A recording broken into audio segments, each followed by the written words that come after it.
saudara-saudaranya yang lain yang jutaan itu, saya yakin sampai saat ini banyak yang belum.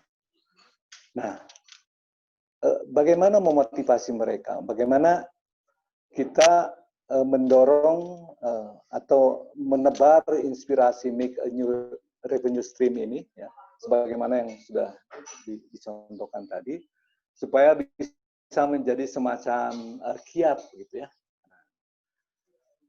Nah, untuk itu ada beberapa langkah ya yang harus disiapkan. Pertama, apabila pelaku UMK ingin mengubah model bisnisnya, langkah pertama adalah pahami dulu di mana zona bisnisnya berada, di mana zona bisnisnya berada, ya, sebelum dia melakukan atau make a new revenue stream. Jadi tidak asal ngekor. Nah, kita lihat dari mapping ya, atau apa? Saya buat di dalam tabel ini kategori usaha dalam masa tanggap darurat. Jadi kita bisa membagi menjadi 5 zona ya. Ada blue zone, green zone, yellow zone, orange zone, dan red zone. Jadi kurang lebih itulah gambaran positioning dari saudara-saudara kita yang ada di UMK ini. Nah, mereka harus tahu dulu, identifikasi dulu di mana mereka berada. Ada beberapa indikator, ada beberapa variabel yang harus mereka pertimbangkan. Ya. Namun sebelumnya saya coba menggambarkannya begini, bahwa pada kategori blue zone indikator pasarnya ini terus meningkat. Ya. Kapasitas produksinya juga demikian, bahan baku, SDM, proses produksi ini tidak terganggu.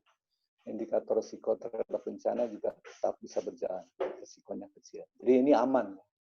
Bersyukurlah kalau memang ada di sana. Yang kedua green zone. Ini juga indikator pasarnya tetap, proses produksinya juga normal, ya. Tidak normal tapi masih bisa diatasi. Kemudian indikator risiko terhadap bencana juga tetap bisa berjalan, risiko kecil. Kemudian yang ketiga yellow zone. Nah, ini tampaknya hampir sama dengan zonasi untuk daerah terdampak COVID. Garut tadinya green zone, sekarang yellow zone, sehingga bupatinya protes. Nah, ini indikator pasarnya menurun 30-60%, proses produksi terganggu, kemudian ya harus ada perubahan model bisnis.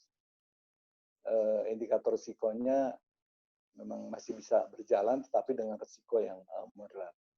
Kemudian orange zone juga indikator pasarnya berat ya, menurun 60 hingga 90, dan ini kebanyakan yang menimpa UMK kita, saudara-saudara.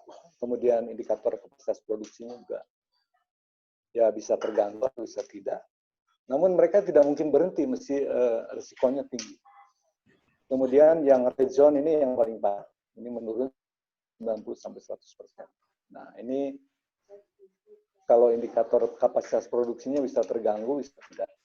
Tapi indikator risiko risikonya sangat tinggi.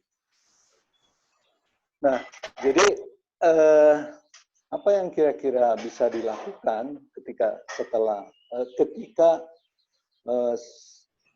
UKM itu sudah mengidentifikasi diri pada zona mana berada? Maka kurang lebih gambarannya begini, bahwa pada blue zone ya bersyukurlah kita gitu. Tetap fokus pada bisnis utama dan bersiap untuk developing. Pada green zone ini tetap fokus pada bisnis utama, lakukan efisiensi. Kemudian yellow zone, persiapkan rencana resiliensi dengan strategi pivoting. Nah, ini strategi pivoting. Saya kaitkan coba dengan satu istilah sebetulnya di dalam basketball. Jadi bagaimana seorang pemain basket itu bertumpu pada sebelah kaki, ya, sebelah kaki yang lainnya siap untuk bergerak.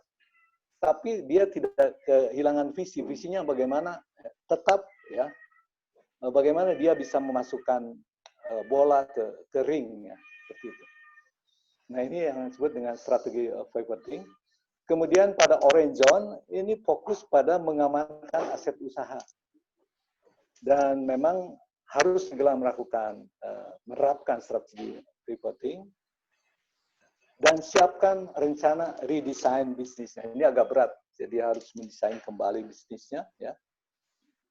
Tentu ini butuh waktu, biasanya, karena memang butuh kecermatan, butuh analisis. Kemudian red zone. Nah, ini kalau masih mungkin lakukan pivoting, tetapi ya jika tidak harus meredesain bisnis. Yang begitu. Nah, kemudian pada slide atau page berikutnya, Kang Ilham, selain hal tadi, maka pelaku UKM saat ini juga, dan mungkin termasuk kita, perlu memahami apa yang disebut dengan four negative consumer behavior in COVID-19. Jadi apa? Ada terlewat ya. Ya. Jadi ada pergeseran consumer yang luar biasa. Ya, perilaku customer yang luar biasa. Jadi sekarang ini akan terbagi menjadi empat kelompok.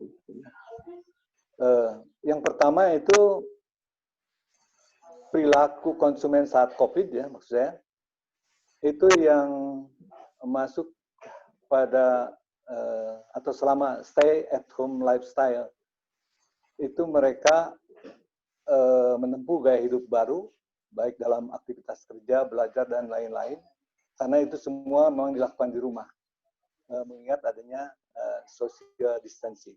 Nah, konsumen pertama seperti itu, sehingga mereka harus dilayani dengan antar pesanan, dan ini menjadi penting, ya, untuk pertimbangan pasar kita, pasar UKM maksudnya. Yang kedua adalah bergeser pada bottom of pyramid. Jadi saat ini konsumen, dan saya kira termasuk kita semua, ini bergeser dari kebutuhan yang paling dasar ke kebutuhan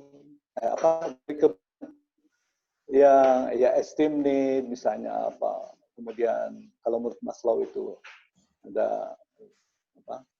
Yang puncak itu apa? Esteem need, kemudian self actualization, itu mulai menggeserkan ke kebutuhan yang paling dasar, yaitu kebutuhan fisiologis, ya, kebutuhan makan, minum, ya, kemudian safety needs, ya, keamanan. Ya. Nah,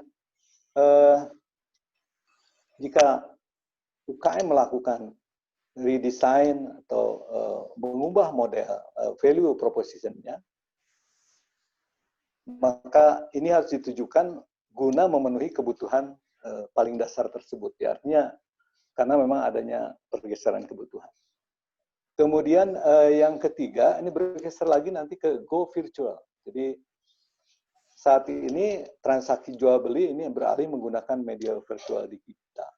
Oleh karenanya para UKM ya harus mengoptimalkan HP-nya, begitu ya.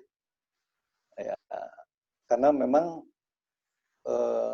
kita dipaksa untuk melakukan e-commerce begitu, atau bisnis online. Kemudian yang keempat, ini nanti kita bergeser, di ujungnya itu akan terwujud apa yang disebut dengan empathic society, ya.